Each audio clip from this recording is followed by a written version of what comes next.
বনে দুই পাখি ছিল, একটা কাক আর একটা ময়ূর।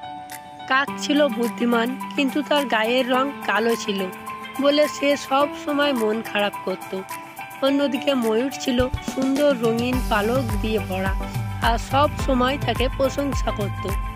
একদিন কাক ময়ূরকে বলল, তুমি অনেক সুন্দর, আমার মতো কালো হলে কেমন হতো? ময়ূর হাসি দিয়ে বলল, আমার রং সুন্দর হলেও আমি তোমার মতো উঁচুতে উঠতে পারি না। এই কথা শুনে কাক বুঝল প্রত্যেকের নিজস্ব গুণ আছে আর সেটা নিজেই গর্বিত হওয়া উচিত।